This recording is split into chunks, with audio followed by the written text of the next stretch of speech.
Good evening, everyone. Good evening, friends. Thank you so much for joining us. My name is Michelle Dunn. I'm Executive Director of Franciscan Action Network, and welcome to this de-escalation training for poll workers. If you are on the call with us live, please go ahead and put in the chat your name and where you're joining from. We then may turn off the chat for a while, but right now it's open, and we'd love you to share with the other participants who you are and where you're joining from. This evening's program is going to be just 1 hour long, and I'm just going to tell you briefly what's going to happen over the next hour. There will be a short discussion between our campaigns associate, Gabriela Martinez, and Sister Eleanor Peck, Sister of St. Francis of Philadelphia, who has served as a poll worker, and who'll share her experience a little bit. And then we'll move into the main part of the hour, will be a de-escalation training with Dr. Eli McCarthy, who is affiliated with Franciscan Action Network as well as DC Peace Teams. And that will be most of the hour, and then we'll just have a brief closing. And this will be an interactive program. But before we start, we always start our events in prayer. And I recently attended the national chapter of the Secular Franciscans in the United States. And while we were there, there was a little text from the life of St. Francis that was shared that I thought is so relevant to our program tonight. So I want to share that with you. So let's take a moment to quiet ourselves, to be fully in this space, to put aside any other worries or concerns you have, and just take a deep breath in and out. And let me share this story about St. Francis. Francis used to tell his brothers, as you announce peace with your mouth, make sure you have greater peace in your heart. Thus, no one would be provoked to anger or scandal because of you. Let everyone be drawn to peace and kindness through your peace and gentleness. For we have been called to this, to cure the wounded, to bind up the broken, and to recall the erring.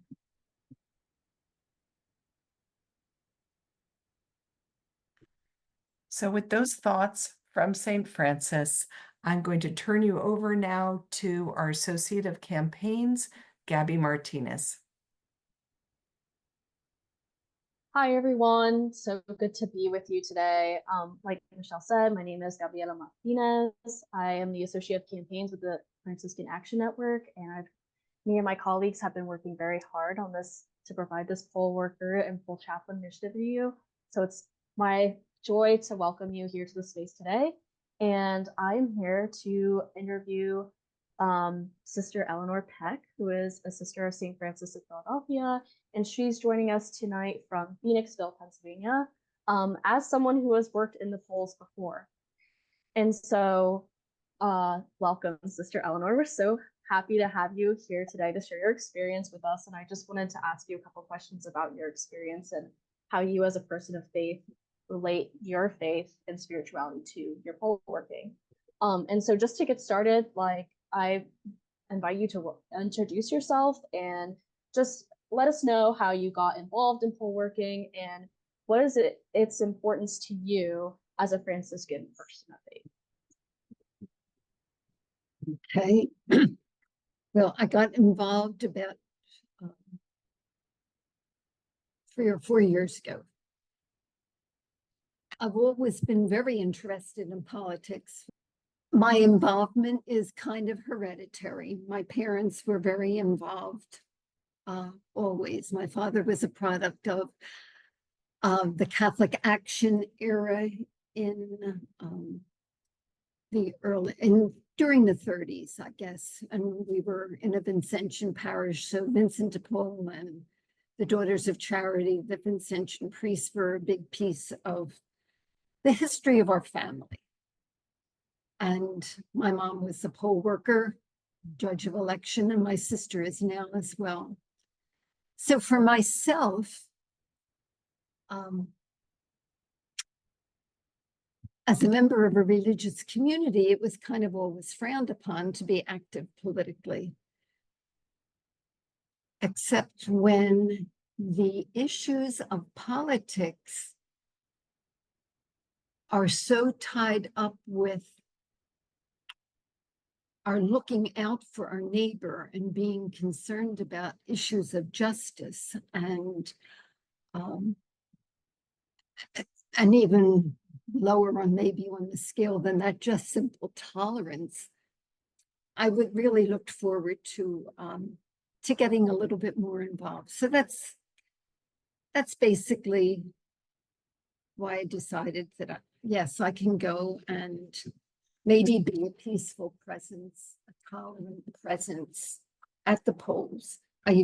First couple years, I just stood outside and greeted people, handed sample ballots and candy, and thanked people for coming.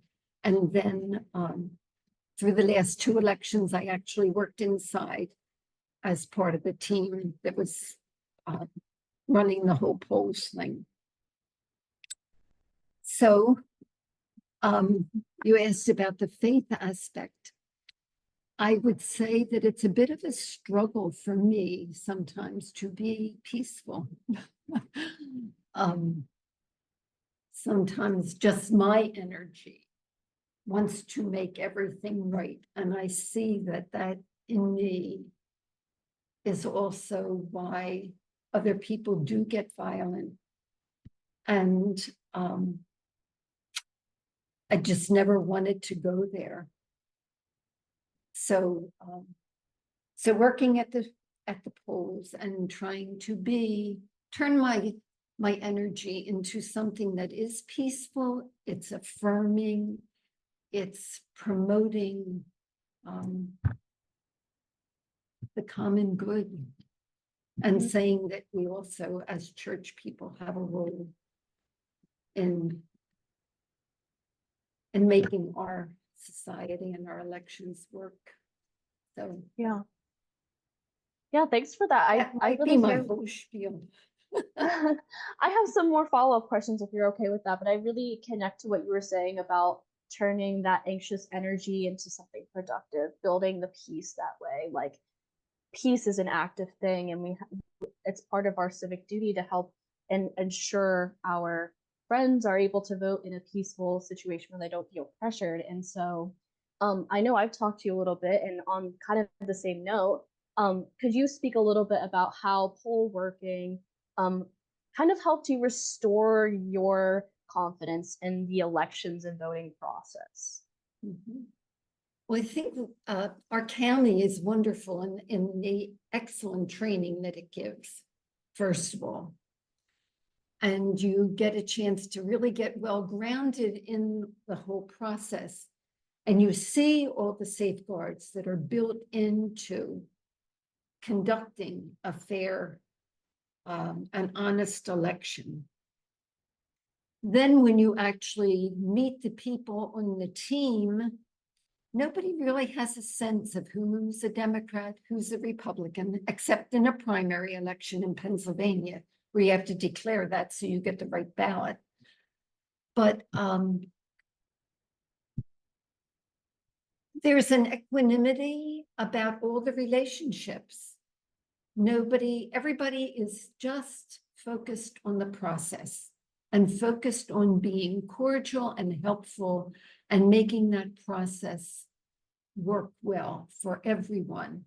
So I think the whole team exudes that kind of peaceful, efficient presence on the day of the election.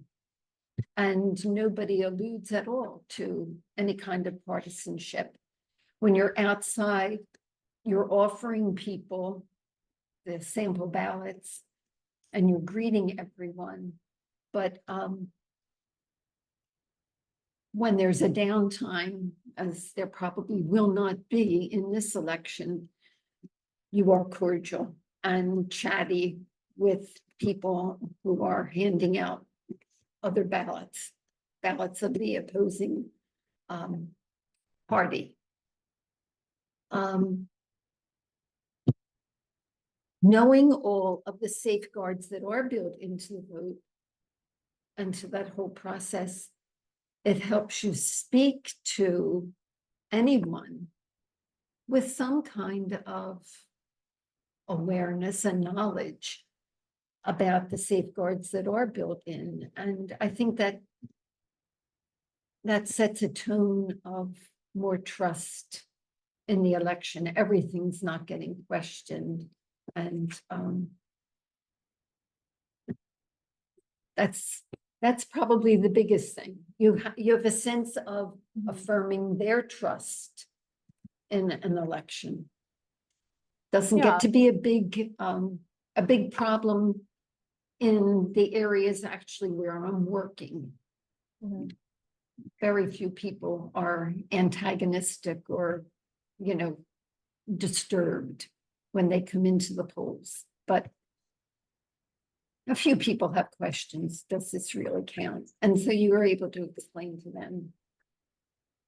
Yeah, I think it The can whole definitely be a process. very affirming experience to work with other poll workers who know about the elections process and are able to affirm that not only within the poll worker community that's at your poll, but also to people who have questions and to be able to confidently answer those questions. And so you mentioned that there are a lot of different types of people who come to the polls, and they all want to make sure their voices are heard, and that sometimes you as poll workers will get questions. And so I just wanted to ask you for like closing thoughts based on this question, which is, what is the value of nonviolent communication and de-escalation trainings for poll workers that you think in your experience? I think the value is that the more people who come in, who meet up with the poll workers, the people outside, and these peace teams that are being organized, and they see a level of competence and confidence and peacefulness and cordiality, the more it restores or introduces in these days a sense of all can be well. I'm anxious for this de-escalation training, because I will certainly sit in on that, because I think the more that we have that confidence and the sense of reassuring the public that that their participation really counts. It's big service.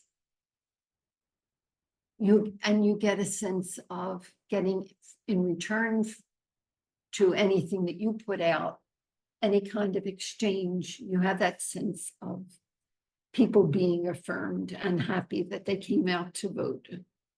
So Yeah. my hope, our prayers, that's probably it. Well, thank you, Sister Eleanor. I know I find your words really affirming for, I think, a lot of the anxiety that we all have around this election. And so thank you. I invite everyone to do like a silent clap on your screen. Thank you, Sister Eleanor. And so with that, we will transition into our major bulk of this program, which is this de-escalation and nonviolent communication training with Dr. Eli McCarthy, who is a FAN Just Peace Fellow. He also teaches at Georgetown and the George Washington University, serves on the steering committee of the Catholic Nonviolence Initiative, which is a project of Fox Christi International, and coordinates the DC Peace Team. Big warm welcome to you, Eli. Thank you so much, Gabby. It's wonderful to be with everyone this evening. Thank you for taking the time to kind of give your attention to this opportunity. This is going to be a de-escalation training, and we want to recognize the sacred power of nonviolence and how it can shift the energy of interactions, de-escalate, and very often protect people. So we do this in part because we sense that conflict can be an opportunity for growth and understanding or empathy or stronger relationships or a stronger community. So I'm going to share with you a few slides, and then we're going to walk through some strategies and tactics and a couple scenarios that you'll have a chance to talk about and discuss. So the DC Peace Team is focused on cultivating the habits and the skills of nonviolence in our daily life so our communities can better resist injustice and build a more sustainable, just peace.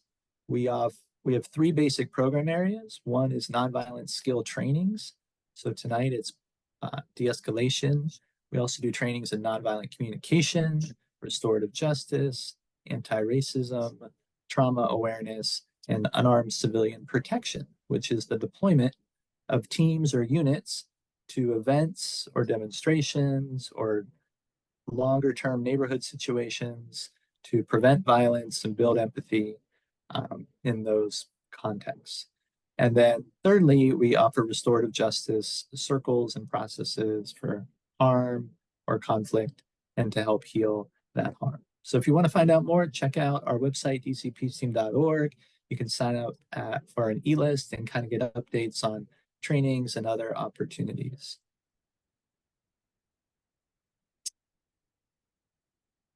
Being a peacemaker. I invite you to think of this as a peacemaker has a sense of care for all people and works to light up the dignity of all people and shift the energy in a constructive direction through active nonviolence.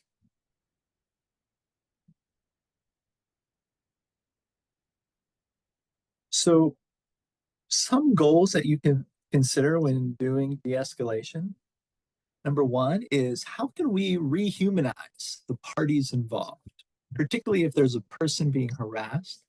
What are some different ways we can rehumanize them? And we'll talk about some tactics in a moment. Second, how can we diffuse the situation or kind of shift the energy in a more healthy, constructive direction? And third, sometimes if there's clearly being a person harassed, how can we unleash or kind of create space for their agency or their power to be activated and kind of work through the conflict? In other words, sometimes we can jump into a scene and try to control it in the way we think it needs to turn out. But this is more about creating space for a person who may be getting harassed to have agency in the process. So we're just focused on kind of de-escalation tonight. We probably know that conflict is kind of a longer spectrum, right? So sometimes if we de-escalate a situation, we have the options to maybe go further along the conflict spectrum and try to figure out, well, why did this happen? What are the root causes? Can we talk through this a little bit more? And you have that option if you want to continue and you have the time and it makes sense. But tonight we're just going to focus kind of on the early part of that spectrum, the de-escalation kind of moment. So here are some situational awareness tips, right? When we're assessing a situation, what's kind of going on? What are some indicators where it might make more sense to kind of observe and monitor? And what are some indicators when it may make more sense to engage and try to intervene? So indicators to wait, to kind of observe, the conflict may seem healthy, kind of constructive, going in a decent direction. You know, there may be loud noises, there may even be some swear words, but it's being worked through. Or the person who's being harassed seems to be doing something positive to handle it. Or others may already be helping. Or maybe just personally, one is feeling a lot of anxiety or trauma about the situation. These are all indicators to perhaps observe and monitor. Now, if the conflict starts to get pretty destructive, maybe there's a lot of name calling or put downs, it looks pretty unhealthy, then that may be an indicator to try to shift the energy or intervene.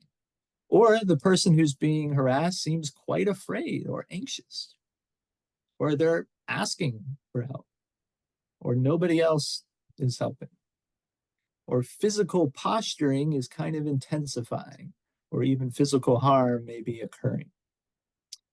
Or there's just a deeper personal sense of focus and calling within yourself that this is a moment that you've been drawn to, prepared for, part of who you are. So if we've done some situational assessment and we decided it makes sense to kind of engage, here are some initial tactics. And then I'm going to give you a scenario to kind of think about how you might respond. So the first one is centering. And there's lots of different ways people center. For some of us, it's to say a short prayer, or to take a few deep breaths, or maybe to count to 5, or put our hand over our heart. Or we might say the name of someone who really inspires us, right? Like grandma, or a historical figure, Jesus. Or maybe the name of a value that is really resonant: courage, compassion, empathy. For others, it might be an image or a memory, a moment in your life where folks felt really connected. There was a clear sense of purpose. That memory or image can help us to center. So think about what helps you to center. And, the more we practice this in our daily life, the more we can kind of activate that energy in a moment of challenge or difficulty. Does anybody have any other kind of ways that you center that you want to just share with the group briefly?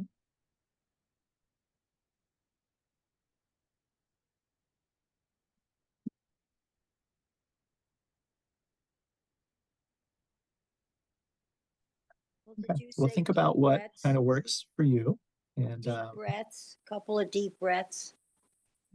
Well, deep breaths, most definitely. The next one here is presence, posture, and eye contact. So it looks like feel my own heartbeat was in the chat as well for centering. So with presence, if there's a person kind of clearly being harassed, trying to perhaps be more visible to them, or stand closer, or make eye contact with them to see if they want your help or they want any assistance. With the person who's being hostile or aggressive, something you can do with your presence is to use your hands, one hand up, another hand out. Something's got to stop here, but I'm willing to kind of work through this with you. Or having a presence that is confident and assertive without being aggressive and without being passive or nervous or looking scared. So how to be confident and assertive. Eye contact with the aggressor can sometimes escalate, so you want to be careful with that tactic. Third, distraction. Distraction is something that is used very often in de-escalation, particularly if it seems like somebody is, really intense or struggling with maybe other types of drugs or drinking, or even mental health situations, or in an election situation where there's a lot of disinformation kind of being communicated, right? These are surprising out of context statements like, hey, do you know what time it is? Or asking for directions. How do I get to the White House? I have an appointment. Or I like this shirt on you. Where did you get it? I love those shoes. Or show pictures on your phone of your cute dog or something else. Do you want some water? Or you can start singing a song, right? It could be something very dramatic, something funny. Do you want some ice cream? Be creative in what kind of distraction can kind of shift the energy. All right, last one, we'll look at our first scenario, dialogue and empathy. Sometimes this is the tactic that'll move things in a better direction. If there's a person being harassed, just checking in with them. Are you okay? Do you need anything? Do you want any support? Now, if they ask you to engage with a person who's being a little more hostile, or it just kind of makes sense to turn to that person based on what's going on, the Clara method is one dialogue option that you can draw on. So the C stands for centering. The L stands for listen. Before we say anything, try to listen for what kind of feelings might be behind what they're doing or saying. What kind of experience or story might have led them to this moment?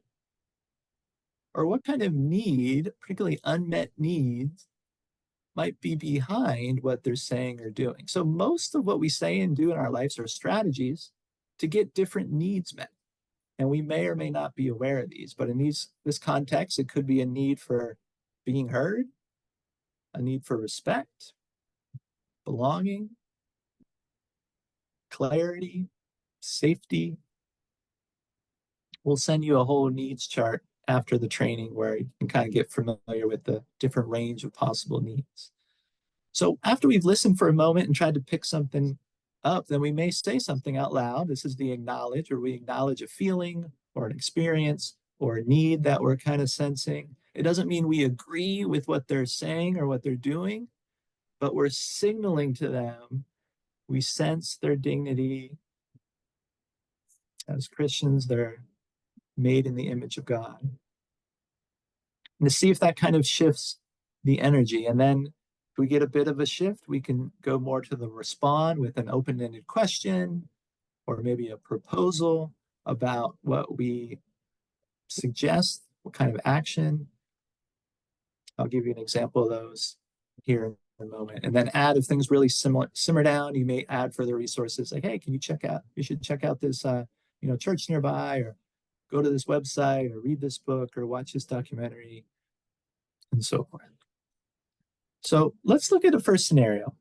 And I'm curious how you might respond to this.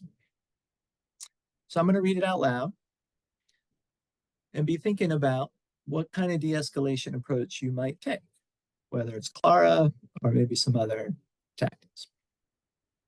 So you're at a polling station with a line of voters, and you see an individual with a hat with a divisive political slogan wandering slowly up and down the line. As you get closer, you notice they are engaging with the voters and saying things like, "Are you from this country? You better be registered. You know who to vote for. Make this country great." One voter snaps back at them, to leave them alone. So the person gets to about 3 feet away and shouts, "Don't mess with me. You aren't going to take our freedom away. We will win, or we will take power if we need to." As a peacekeeper, you get closer and the person starts kind of continuing to shout this. How might you draw on Clara or other tactics to de-escalate the situation? So if we start with Clara and we're listening to what this person is saying, what kind of feelings you think might be behind it, or what kind of unmet needs might they be trying to meet?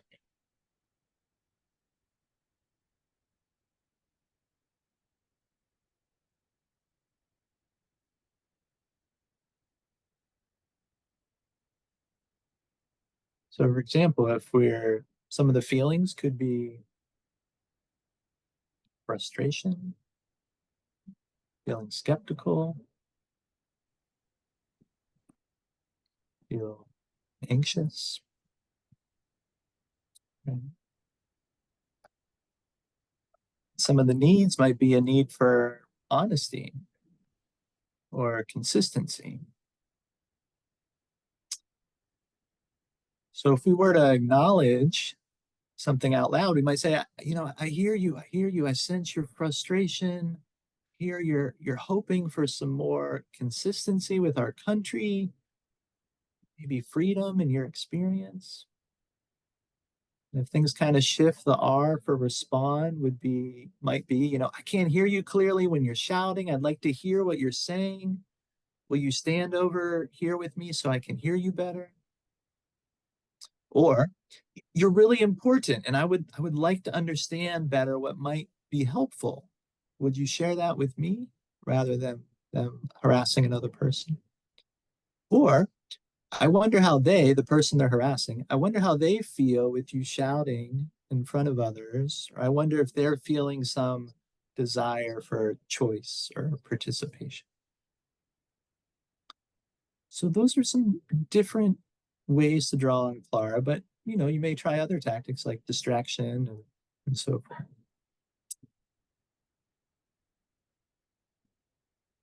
So I want to give you one last slide here of a few other tactics, and then we'll kind of open it up for discussion of a second scenario and see what other kind of comments and questions that you have. So this tactic is called dignity phrases. Sometimes dialogue doesn't get us kind of where we hope to go. So these are short phrases that can help illuminate the dignity of the person who's being harassed or the aggressor. So for example, for the person who's being harassed, you might say about them, she's human like you. Other people care about her. God loves her. She has hopes for respect and safety like you. For an aggressor, you might say, you're valuable. Your ideas matter. God cares for you. You're better than that. You're smarter. You're more creative. The next one is ask questions or give options. Like, what's going on here? What are you hoping for? Are there other options? Interconnectedness and solidarity phrases are short phrases. Interconnectedness are those that begin with we or let's. Like, we are one community. We are one human family. We are all Americans. We can find a way out. Or let's slow down. Let's work this out together.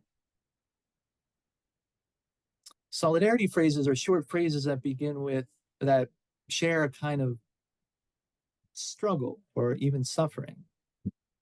Like, I've been really frustrated before also. Or I've felt ignored before as well. Or I've had a hard time with our democratic system. So a quick story of an interconnectedness phrase. This happened on January 6, 2021, during the insurrection, the Capitol. And there is a group of folks at Black Lives Matter Plaza right out in front of the White House. And there's a big, tall white guy walking down the sidewalk, and he looks into the plaza and he starts kind of pointing and yelling at somebody. The other guy starts yelling back, and they get out onto the street, and they're about 4 feet away. And the white guy in camouflage reaches in his pocket. He pulls out this long black curved knife. Says, what are you going to do now? What are you going to do? And the other guy was like, oh, I got something. So there was a peace team member kind of monitoring this, and they got up about 4 feet away from the guy with the knife, and they put their hands, said, let's slow down. You don't need the knife. You can put it away. It's not going to help anything here. And the guy with the knife kind of looked over, took half a step back. But it was in that moment, his buddies who were on the sidewalk, they come onto the street and they pull him back and they say, let's go. It's not worth it. The two guys kept yelling, but the group walks away and the fight doesn't happen. So the interconnectedness phrase was let's slow down. Delegate is when we're not sure we're the most credible person to de-escalate. We think there might be somebody else around who might have more credibility. And sometimes that's based on age, color, gender, language, different roles in the community. So you can delegate, ask them to help, ask them to talk to someone while you talk with somebody else. Peel away enablers is sometimes there might be 2 or more people kind of doing the harassment, but there's kind of maybe one person in the front who's like most aggressive, most hostile. Instead of engaging with the most hostile person, you can engage with one of their enablers, one of their partner or group that's maybe laughing or pointing or just trying to look intimidating. Hey, what are you doing here? Where'd you get that shirt? I like that shirt. Would you stand over here so I can kind of hear you better? Whatever you can do to get their attention away can mitigate some of the support for the most hostile person. And then they may start to bring it down a little or look back and wonder where their friend or their group is. All right, last one, and then we will go to a kind of discussion on a scenario. Interposition. So interposition is a little more of a higher level risk tactic. It's not necessarily for everyone, but this is one of the options in de-escalation. It's different ways that we can use our bodies to try to kind of shift the energy. This can sometimes be as simple as kind of standing closer to a scene or a person, things that we do with our hands, right? It might also be standing in between or even sitting down in between or nearby and asking one or others to sit down with you to kind of bring down the energy. With interposition, we also flag that physical force is not always synonymous with violence. That is, if someone's out on a street, they're about to get hit by a car and you run out and you push them out of the way, it's physical force, but we're not dehumanizing them. We're not causing significant harm. So similar with interposition, there may be moments where we might block somebody who's trying to push someone else, or hold someone's hand, hold someone's arm, or pull somebody off of another person, or just kind of stand in front of them while they're being hostile and just keep walking them back, taking little baby steps, and they may try to maintain their space, and you've created 3 feet or 5 feet in the moment. If you have a few of you, you can kind of form a V or a circle and walk somebody back, or form a circle around a person being harassed and kind of walk them or protect them. All right, I think I'm gonna pause there. The other ones are pretty straightforward, creating distance, document, and so forth. And we'll send you a follow-up kind of summary document that kind of gives you all these examples and associated with the different tactics. So I want to open it up here for some discussion. We can start with this scenario, and then if you have other questions or comments you want to add, please feel welcome to. So this is a little more of an intense scenario. We're at a polling station. A group of about 6 people appear at a nearby corner. They have large US flags, and about 3 of them are armed with visible guns. As voters begin showing up and getting in line, you notice many glancing over at this group with nervous looks, slowing down, and some even appearing to walk away from voting. The group goes from singing the national anthem to shouting at voters, "Do the right thing, save our democracy." As a peacekeeper with a few other peacekeepers, how might you respond or intervene to de-escalate the situation?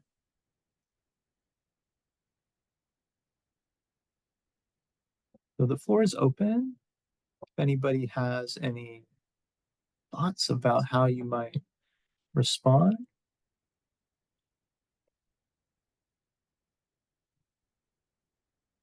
I'm gonna put a copy of the scenario in the chat box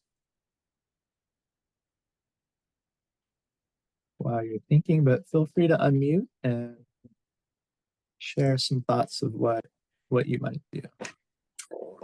Well, I'm thinking that if you were real brave, you could go over and talk to them, but the guns would definitely, make me feel afraid. So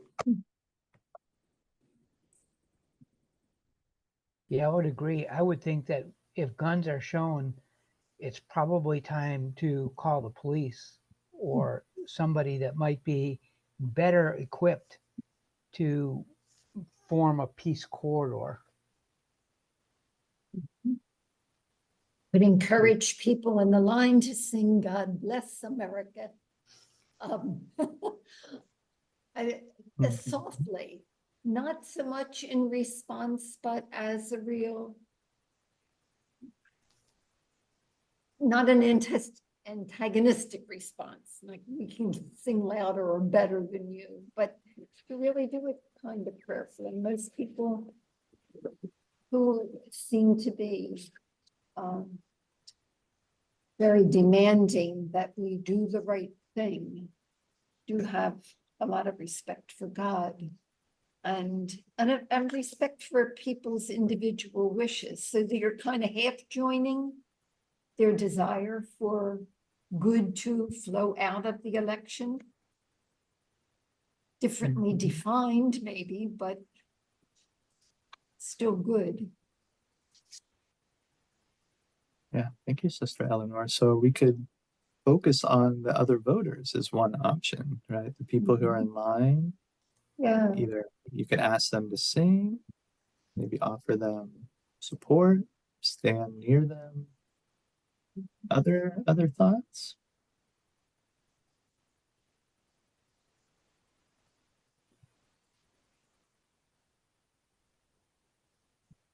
I'm thinking right now that if most of the people on this meeting are going to be inside the polls, they're not, for the most part. I think that whoever offered that, about calling the police, if there is a disturbance inside the polls, the judge of election is the person who goes out and says, this needs to cool down, or we need to ask authorities to come. And that would even go for,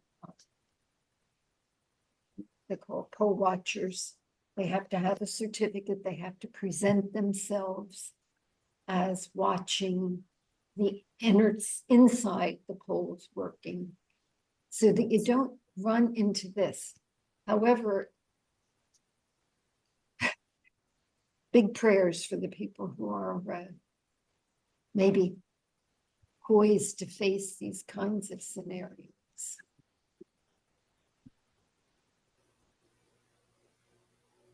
I wondered what would happen if you started singing the Star Spangled Banner along with them rather than sing a different song. I had the thought of singing also, because one of the things that for me really saddens me is that the national anthem or the flag has become a symbol to be of divisiveness rather than something that can bring us together. That would be the reasoning behind it. I don't know whether that would help or not, but that would be my inclination. I think the singing is a good idea, but I think I would want to sing the same thing they're singing and encourage people in line to maybe do the same thing. I don't know. Yeah, what are some sounds common aspects, right? What are some ways to generate unity in the space? Maybe singing the same song.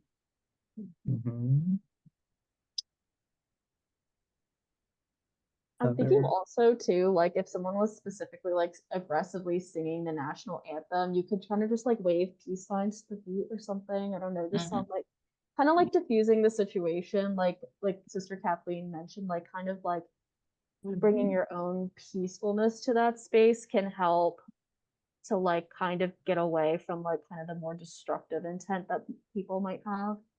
And I think that too, if you're doing that close to the line of voters, it might encourage them not to walk off like they were in the scenario. Like they might not feel as intimidated. Yeah, thank you, Gabby. Shift the tone of the space and to offer support to the voters, sense of somebody else is here with you, you're not alone.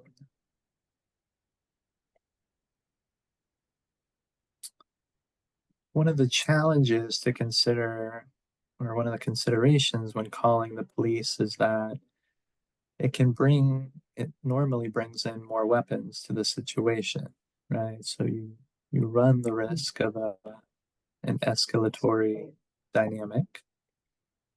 Also, there are sometimes individuals or groups who have, when the police come, it can generate anxiety or trauma for them based on their experience. And we also know that there are individuals and groups that are more often harmed by police than other groups. So we want to keep all that in mind if there's a consideration of bringing the police into the situation. Really, the hope is with this training and other trainings related to it, and in the context of our Christian journey, that we grow in our imagination and our capabilities regarding kind of creative, active nonviolence, even in difficult situations.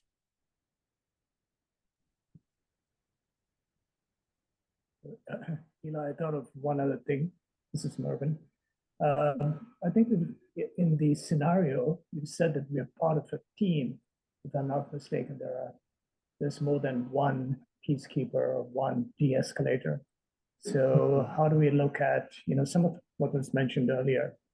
A focus could be of one of the persons could be staying with the people who are in line, and the other one, could be using some of the tactics that Gabby brought up, distraction or singing or going up there really centered and beginning a conversation. See where that goes. I know they're armed, but just greet them.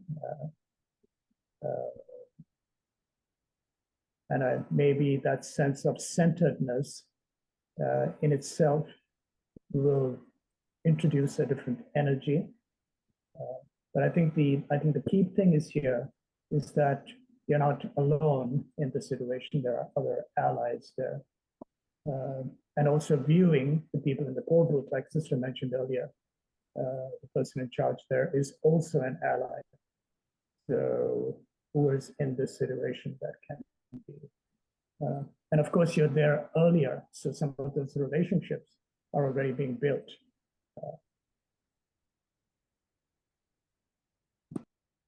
Yeah, thank you so much, Mervyn. A lot of wonderful insights. Building relationships ahead of time is critical, right? Talking to people, introducing yourselves, having a line of communication. And then if this moment kind of happens, right, thinking about delegating who's going to go maybe be with the voters, who might have more credibility with the group that's singing, and trying some things out. That centering, the dialogue is a tactic, and maybe the dialogue works a little bit, maybe it doesn't. And then we switch to a different tactic, right? Maybe we shift to distraction, or we shift to dignity phrases, or we ask questions. So it's really critical with de-escalation to be flexible, to shift our tactics when one doesn't seem to be taking us in the best direction. What I'm understanding those different tactics can do is, like a group like this that comes in is ready to disrupt and to have others go against them, or to provoke a shouting match. Mm-hmm. And some of these tactics, on the gentler side, they are humanizing these people. They are not like steely, we're going to win. We're a side that's stronger than you, and we're going to do this. But dialoguing or asking questions or singing and all that brings a whole different dimension. Surprise. Mm-hmm. Thank you, Loretta.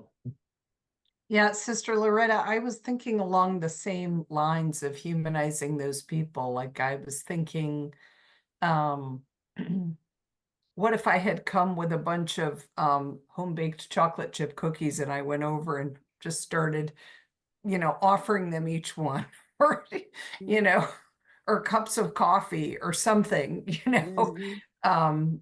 that would, could kind of change the dynamic a little bit. I mean, they Right. could be refused, but it might be worth a try. Right. And it's kind of putting them off guard. And one other thing, this last observation that Michelle made, I've noticed when I'm in those kinds of situations, you have a group of people, not always carrying guns, but it's a group that's using intimidation, basically coming out of their own insecurity. That's the one thing to understand. Within them, they're not all on the same spectrum, even in terms of their violent approach. There may be one of them, like the previous example that Eli gave, where they eventually they took the person with the knife, they pulled him away, and they said it's not worth it. So that's another part of the creativity, understanding the energy between them is not always the same. So there may be one or two amongst the group.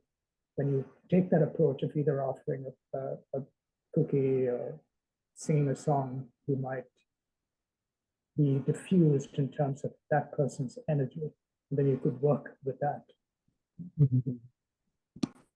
Wonderful. Thank you so much, Mervyn.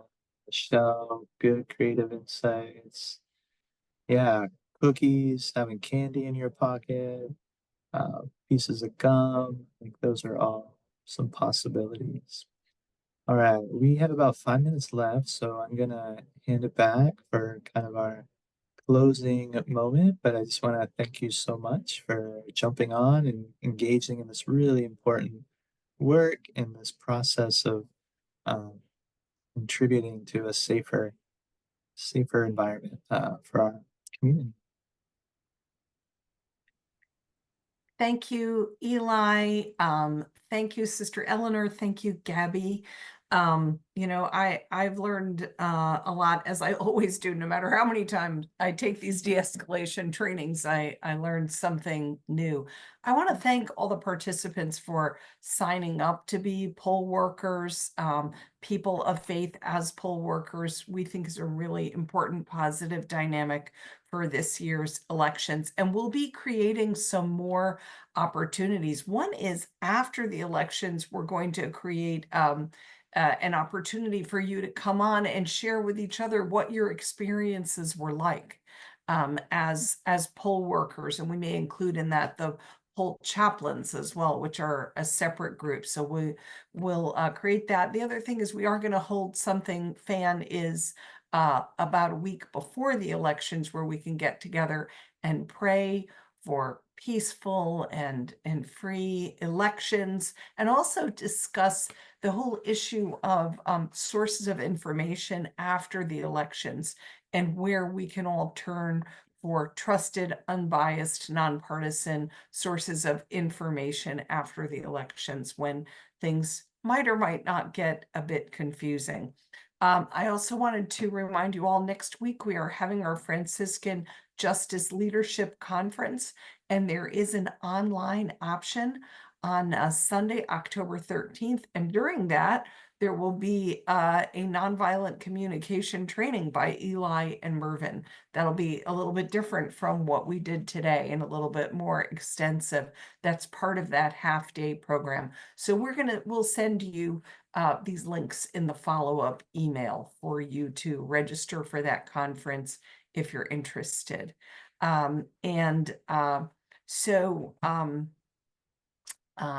Poll watchers would also be welcome in the sharing their experiences after the elections.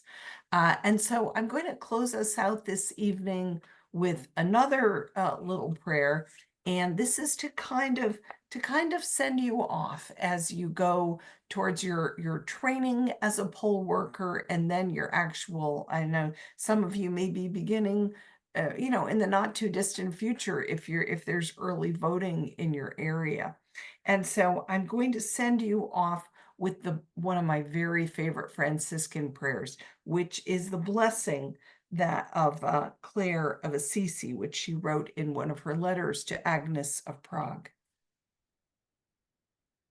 What you hold, may you always hold.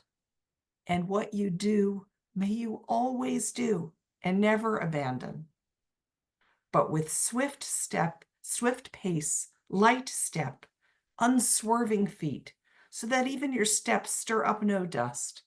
Go forward, securely, joyfully, swiftly, on the path of prudent happiness, believing nothing, agreeing with nothing, which would dissuade you from your resolution, or which would place a stumbling block on your way, so that you may offer your vows to the Most High in pursuit of that perfection to which the Spirit of the Lord has called you. Amen. God bless you all. Peace and all good. Thank you for being with us this evening, and keep in touch.